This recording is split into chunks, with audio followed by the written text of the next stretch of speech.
Welcome to Tinico Unlimited. In this video, we are trying to build a simple Django web app where we can display multiple jokes in a random sequence. The most interesting part is that we don't need database for storing them.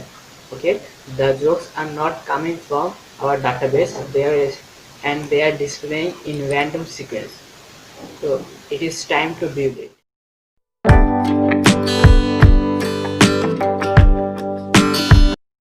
শুরুতে আমাদের প্রথমে আমার যে ডিরেক্টরিতে মতো প্রজেক্টটা করব সেই ডিরেক্টরিতে গেলাম। তো এই ডিরেক্টরি আমি সিএমডিতে ওপেন করব। তো আমাদের এখন জ্যাঙ্গোতে কোনো প্রজেক্ট ক্রিয়েট করি, তো সর্বপ্রথম আমাদের ভার্চুয়াল ইএনভিটা অ্যাক্টিভেট করতে হয় এবং সেইখানে আমাদের জ্যাঙ্গোটা ইনস্টল করতে হবে প্রথমে। তো আমি প্রথমে ভার্চুয়াল ইএনভিটা ঠিক করি যে ভার্চুয়াল ইএনভি ভিইএনভি। ওকে, তো আমাদের ভার্চুয়াল এনভি হয়ে গেছে। এখন আমরা ভার্চুয়াল এনভিটা অ্যাক্টিভেট করি। এরপর আমাদের অ্যাক্টিভেট করি। এখন আমাদের জ্যাঙ্গো ইনস্টল করতে হবে। তো পিপ ইনস্টল জ্যাঙ্গো।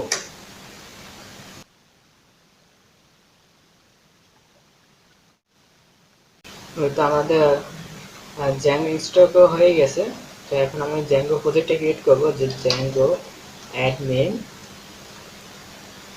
Start project. এখন আমি প্রজেক্টের নাম আছে জ্যাঙ্গো জোকস। ওকে, আমাদের জ্যাঙ্গো জোকস নামে একটা প্রজেক্ট ক্রিয়েট করা হয়েছে। আমি যদি প্রজেক্টের ভিতরে দেয় দেখতে পাবো এখানে জ্যাঙ্গো জোকস নামে একটা প্রজেক্ট ক্রিয়েট হয়েছে। এখন আমি এটা আমার কোড এডিটরে ওপেন করবো, যে ওপেন ফোল্ডার। এখন আমি যদি যাই ইউটিউব কোড জোকস, এখানে আমাদের এই যে জ্যাঙ্গো জোকস নামে এইটা হচ্ছে আমাদের প্রজেক্টের ডিরেক্টরি। তো এখন আমরা প্রজেক্টটা তার একবার রান করে দেখতে পারি, কিন্তু মনে না রান করা হয়। কারণ প্রজেক্ট আমাদের ঠিকই আছে। আমি একবার রান করে দেখে যে পাইথন manage.py রান সার্ভার আমাদের চেক করতে পারি আমাদের সব কিছু ঠিকঠাক ইনস্টল হয়েছে কিনা। সার্ভার রান হয়েছে। আমি যদি যাই সার্ভারে 127 আশেপাশে, কিন্তু আমাদের জ্যাঙ্গোর যেই প্রাথমিক যেই ইউআইটা থাকে, তো সেটা আমরা আসতে পারছি। এখন আমাদের কাজ হচ্ছে, এখন আমি যদি আমার কোড এডিটরে যাই, আমাদের একটা জিনিস বলে রাখি, আমাদের কিন্তু কোনো মাইগ্রেট করা রাখবে না। ঠিক আছে, আমাদের মাইগ্রেট করা রাখবে না, আমাদের কোনো ডাটাবেস রাখবে না। কারণ আমাদের প্রজেক্টে কি, আমাদের প্রজেক্টটা হচ্ছে যে আমরা একটা পরিবার ক্রিয়েট করবো যেখানে আমরা বিভিন্ন ধরনের র্যান্ডম জোকস পাবো। ঠিক আছে, র্যান্ডম জোকস পাবো। এখন তো জোকসগুলো তো এক জায়গায় থাকতে হবে, না থাকলে সেগুলো আমরা আনবো কিভাবে? তো এখানে আমি ডাটাবেস ইউজ করবো না, এখানে আমি অন্য মাধ্যমে এগুলো আনবো, সেটা আমি পরে বলবো। তো প্রথমে বলতেছি যে আমাদের এখানে কোনো ডাটাবেস রাখবে না, আমাদের মাইগ্রেট করা রাখবে না। আমাকে এখানে মাইগ্রেট করতে বলতেছে যে run Pi migrate to apply then, আমরা রাখবে না আপাতত। ঠিক আছে, 18 আনার পর মাইগ্রেশন রাখবে না। তো আমি যদি এখন আমার একটা অ্যাপ ক্রিয়েট করতে হবে, মেইন অ্যাপ, যে পাইথন manage.py স্টার্ট অ্যাপ। আমি সাপোজ মেইন নামে আমি একটা অ্যাপ ক্রিয়েট করতেছি। ওকে, আমার অ্যাপ ক্রিয়েট হয়ে গেছে। আমি সার্ভারটা রান করে দিই, এখন আমাদের টার্মিনাল বেশি কাজ নেই। তো আমাদের মেইন প্রজেক্টের সাথে আমাদের মেইন অ্যাপটাকে রিং করে দিতে হবে। তো আমি যদি সেটিংসে যাই, তো ইনস্টল অ্যাপ, এইখানে আমি সাপোজ মেইনের নামটা রেখে দেবো, যে মেইন। ওকে, আমাদের মেইন নাম দিয়ে দিলাম। এরপর আমাদের কাজ আছে এই ইউআরএলসে। ইউআরএলসের কাজটা হচ্ছে, এখানে অ্যাডমিনের রিভিউটা দেওয়া আছে। আমি যদি আরেকটা দেই, আরেকটা পাথ ক্রিয়েট করি, যে পাথ যদি শুধু খালি থাকে তাহলে ইনক্লুড, এটা আমাদের ইম্পোর্ট করতে হবে।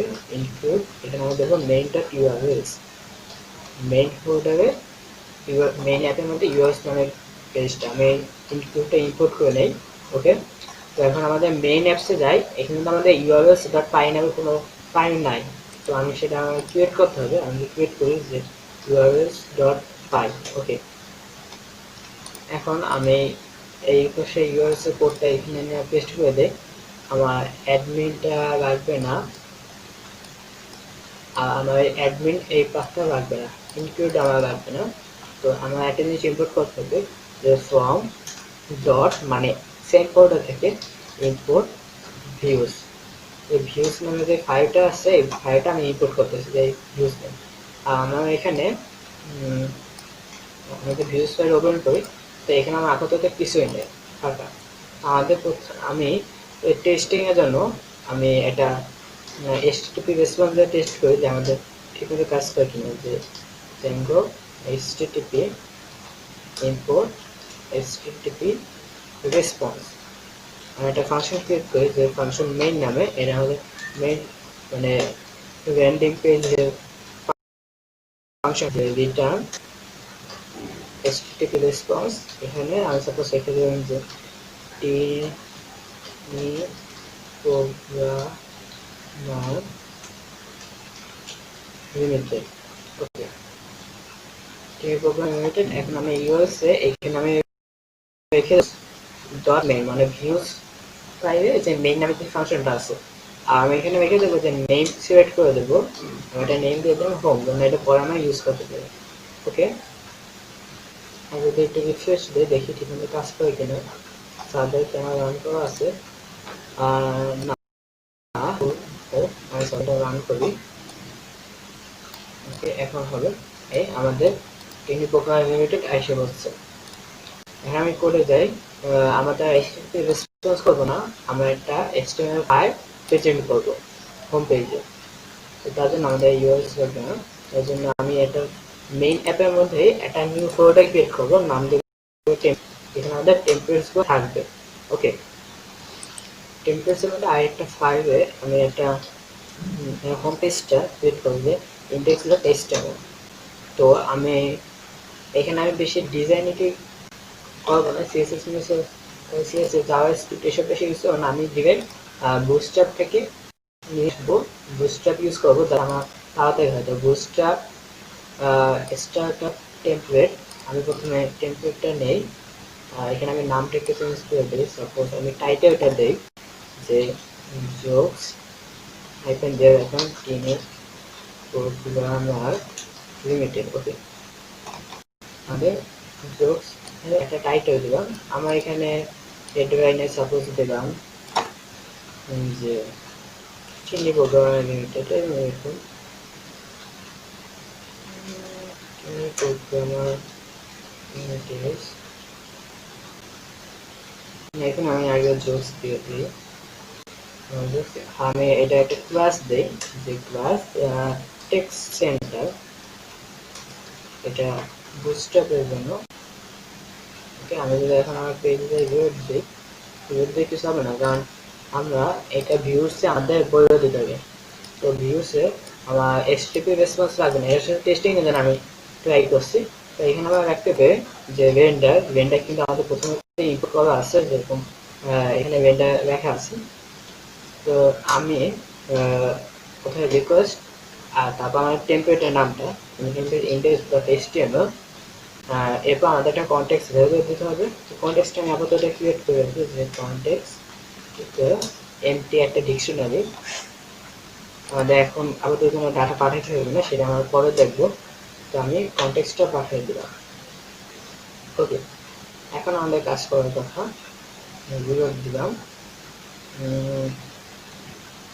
সেভ হয়েছে না সেভ হয় না, এটা ইউর বলতেছে। ওকে, ঠিক করছি। আরেকবার আনসার দেবে। ওকে, এখন আমাদের আসবে যে জোকস টিনি প্রোগ্রামার লিমিটেড। ওকে, এরপর এরপরের কাজ আমরা ইন্ডেক্সটাতে আমাদের বাকি ডিজাইনটা কাউন্ট করি, যে সাপোজ এটা একটু বেশি উপর হয়ে গেছে, আমি একটু কিছু লাইন ব্রেক করবো, দুটো লাইন ব্রেক দিলাম। এরপর আমি একটা লাইন টানি এই সাইড ট্যাগ দিই। এরপর আমাদের এখানে আমরা জোকস গুলো রাখবো। তো জোকস গুলো রাখার জন্য আমরা বুস্টার কার্ডস গুলো ইউজ করতে পারি। সাপোজ আমি এই কার্ডটা ইউজ করলাম, আমাদের এই কার্ডে বেশি কিছু লাগবে না, আমাদের সাথে টেক্সট লাগবে, ঠিক আছে। আমাদের গো সামহার বা ফিচার ওইসব আমাদের কিছু লাগবে না। আমি যদি এটা করতে নেই, আমি প্রথমে একটা ডিপ ক্রিয়েট করি, এটা ক্লাস দেই যে কন্টেইনার, ওকে। এর মধ্যে আমার কোডটা দিয়ে দেই। আমার এখানে কি কি রাখতেছি না, আমার ফিচার রাখবে না। 2 days ago এটা 2 day ago এটা রাখবে না। আমাদের গো সামহার এইটা রাখবে না। আর H5 এটা রাখবে না, ওকে। আমাদের চেক করি, লুকস গুড। আমাদের এইটাই যদি বারবার আমি কপি করে পেস্ট দেই, প্রিন্টার দিয়ে দেখে যেটা আমার দেখে, তো খারাপ না। মানে আমাদের আমাদের ডেভেলপমেন্টটা ট্রাই করবো। তো এরপর আমি আরেকটা এইচআর ট্যাগ দেবো। আর আমার এখানে একটা নিচে একটা বাটন রাখতে চাচ্ছি, এটা ঠিক আছে। তো আমি বুস্টার বাটন ইউজ করবো। আমি সাপোজ এই বাটনের ডিজাইনটা ইউজ করবো। আমি প্রথমে একটা এই ট্যাগ দিয়ে নিই, ওকে। আমাদের লিঙ্কটা হবে, যেহেতু আমার ইউআরএসে আমার কিন্তু আমাদের ইউআরএল একটা নাম দিয়েছে, যেহেতু আমি যদি দেখি এখানে ইউআরএল একটা নেম সিলেক্ট করে দিয়েছে। তো এখানে ইউআরএসে আমরা হার্ড কোড না করে এখানে আমাদের নামটা দিয়ে দেয়, যে ইউআরএল আমাদের নামটা, আমাদের নাম হচ্ছে হোম, ওকে। তাহলে আমাদের হয়ে যাবে। আর এরপর আমি বাটনটা বসাই দিই। বাটন আমার একটা লাগবে। আর বাটনে আমি রেখে দেবো যে রেখে দেয় যে রোড মোর জুস, এরকম রাখলাম। আমি দেখো আমি যদি ভিডিওতে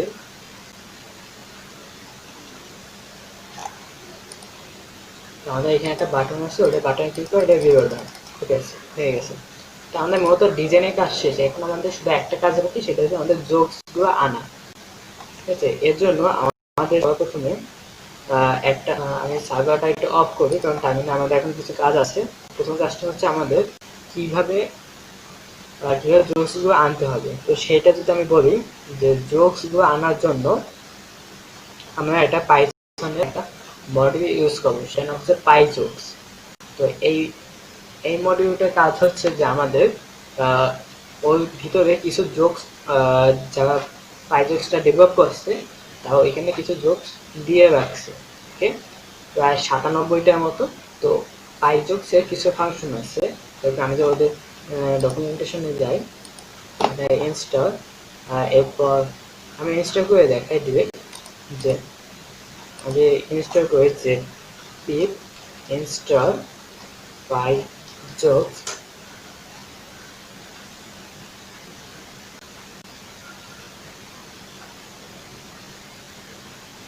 ওকে, আমাদের পাইথন ইনস্টল হয়ে গেছে। তো আমি সার্ভারটা রান করে রাখি। তো আমাদের এই পাইজক্সের মূলত দুইটা ফাংশন আছে। তো দুইটা ফাংশন ভিউতে দেখে। সাপোজ আমি প্রথমে আমার পাইজক্সটা করতে হবে, যে পাইজক্স, ওকে। এরপর আমি এটা ভেরিয়েবল নেই, যে পাইজক্স। পাইজক্সে আমি বলে গেছি যে পাইজক্সের মতো দুইটা ফাংশন, আমাদের একটা হচ্ছে গেট, একটা হচ্ছে যোগ। আমাদের যেটা না, সাপোজ আমি প্রথমে দেখাই যে গেট জোকস, যেটা যে প্রিন্ট করে দেখাই যে প্রিন্ট জোকস। এরপর আমি যদি আমাদের রোড পেজ দেয়, এই পেজটা রিভার্ট দেবে, কিন্তু ভিউসের কোডগুলো কাজ করবে। এই পেজটা রিভার্ট দিই, এই ভিউসের কোডটা রান করবে। আর এই যেটা প্রিন্ট করছি, এই প্রিন্টটা আমার এই টার্মিনালে শো করবে। আমি যদি এখানে যাই, এটা রিভার্ট দিই, আমাদের এখানে কিন্তু অনেক কিছু দেখা আসতেছে, ঠিক আছে। আমি যদি এটা পাশাপাশি নেই, আমি রিভার্ট দিই, আমার অনেক কিছু দেখা আসতেছে। এখানে হচ্ছে প্রায় 97টার মতো, একটু বেশি কম হতে পারে, ছিল না, প্রায় 97টার মতো ওরা যোগ এখানে দিয়ে রাখছে। ঠিক আছে, এখন এখান থেকে আমি যদি বারবার দেই, তাই কিন্তু আমাদের একটা জিনিস লক্ষ্য করতে হবে, আমাদের কিন্তু সেম জোকসটাই সেম সিরিয়াল অনুসারে দিতে হবে। যেমন এখানে প্রথম যে জোকসটা, এর আগের বোর্ডেও কিন্তু প্রথম সেই জোকসটাই। ওকে, আর র্যান্ডমলি যদি জোকস আনতে চান, তাহলে আমাদের রেখে যে গেট জোক, এরপর যে রিওয়ার্ড ডেট, এবার একটা জোকস আনবে কিন্তু ওটা র্যান্ডমলি, একই সময় কিন্তু একটা আসবে। এই ক্ষেত্রে আমি লক্ষ্য করি কিন্তু একই সময় এক একটা আসতেছে। ওকে, এখন আমরা চাই যে প্রত্যেকবার পেজ রিওয়ার্ড দিবেন, মানে র্যান্ডমলি 10টা জোকস আসবে। তো আমরা এটা এইভাবে করতে পারি যে সাপোজ 10, প্রথমে ওই মেইন যেখানে সবগুলো জোকস আছে সেখান থেকে আমি প্রথম 10টা আমি নিলাম। প্রথম 10টা যদি নেই, একটা জিনিস আমাদের সমস্যা হবে, সেটা হচ্ছে যে আমি রিওয়ার্ড দিই কিন্তু প্রত্যেকবার কিন্তু সেম সেম সিজন অনুসারে আসবে। আমি যদি যতবার রিওয়ার্ড দিই, আমি কিন্তু আর নিউ কোনো র্যান্ডমলি কোনো কোড জোকস পাবো না। তো তার জন্য আমরা একটা কাজ করতে পারি যে সাপোজ আমি জোকস নিয়ে একটা এমটি লিস্ট নেই, এরপর আমি একটা ফর লুপ ইউজ করি, যে ফর এক্স ইন, একটা সিম্পল ফর লুপ, 10 পর্যন্ত আমি চালালাম। তো এইখানে আমি করবো কি, যে জোকস ডট অ্যাপেন্ড, মানে জোকস এমটি যে লিস্টে ওইখানে এমটি করবে, অ্যাপেন্ড করবে, মানে অ্যাড করবে নতুন, যে Pi jokes dot get joke, sorry get joke, মানে নতুন জেনারেট করে সেটা। আমি যদি দেখাই, দেখেন এখানে আমার প্রথম যে জোকসটা আছে, আমি পরবার দেয়, পরবার কিন্তু সেম আসে নাই, সেম আসে নাই, পরবার দিলে পরবার কিন্তু সেম আসে নাই। 10টা কিন্তু আসতেছে, 10টা কিন্তু র্যান্ডমলি আসতেছে, 10টা কিন্তু সিরিয়াল আসে নাই। ওকে, তো আমাদের মধ্যে এরকম চাইতেছে। তো এটা আমি কনটেক্সটের মধ্যে দিয়ে আমি লিখে দেবো, এবং আমি যদি দেই যে জোকস, আর আমি দিই মানে এই জোকসটাকে আমি জোকস নামে এই টেমপ্লেটের মধ্যে পাঠিয়ে দেবো। তো টেমপ্লেটটা আমরা এখানে প্রিন্ট করবো। তো আমি যদি শব্দ কেটে দেই, আমি শুধু একটা রাখবো, তো ফর লুপ ইউজ করবো, একটা সিম্পল ফর লুপ ইউজ করে হয়ে যাবে। তো টেমপ্লেটের মধ্যে আমাদের প্রথমে এই জ্যাঙ্গো টেমপ্লেট ট্যাগ দিয়ে এখানে আমাদের ফর লুপ রিস্টার্ট করবো। যেমন হচ্ছে ফর জোক ইন জোকস। ওকে, আমি এরপর আবার ইন ফর দিয়ে দেবো, যে ইন ফর ফরওয়ার্ডটা ইন দেবে। আর এইখানে আমাদের দেখাবে যে যোগ। ওকে, তো যেহেতু ফরওয়ার্ড এই টেমপ্লেট ট্যাগ, তার জন্য আমাদের প্রথমে হার্ডওয়্যার একটা পার্সেন্টেজ দেয়, আর যোগ এটা একটা ভেরিয়েবল, তার জন্য আমাদের এখানে দুইটা থার্ড ব্র্যাকেট ইউজ করতে হয়েছে। ঠিক আছে, যারা Zango for template tag use করার সময় একটু কনফিউশন থাকে, তাদের জন্য এটা বলো। আমি রিওয়ার্ড দিই, তো আমরা এখানে 10টা দিব, 10টা দিচ্ছে কিনা, 1 2 3 4 5 6 7 8 9 10। ওকে, আমাদের রোড মোড অফ দেই, তাই কিন্তু অন্যগুলো দিতে আছে। তারপর এখানে লাস্টে থেকে ওয়াই ডিড দ্য প্রোগ্রামার। ওকে, আমি রিওয়ার্ড দিই, তাহলে কিছু ওয়াই টু প্রোগ্রামার কনফিউজড। ওকে, হয়তো আমরা এখানে দেখি যে দেয়ার আর টুটায় আমি তোমার রিওয়ার্ড দিই, তাই কিন্তু ওটা থাকতেছে না, এক এক সময় এক একটা দিতে আছে। তো আমাদের কিন্তু বলতে গেলে আমাদের প্রজেক্ট হয়ে গেছে। আমাদের সিম্পল একটা ওয়েব অ্যাপ, এখানে যে রিলোড দেই, 10টা র্যান্ডমলি জোকস আসে থাকবে, 10 মানে ওই 97টা যে টোটাল জোকস আছে, ওইখান থেকেই ও র্যান্ডমলি 10টা আনতে থাকবে। তো এই করতে বলতে ভিডিওটা, আর এই কোডটা আমি গিটহাবে দিয়ে দেবো, আর গিটহাবের লিঙ্ক ডিসক্রিপশনে দেওয়া থাকবে।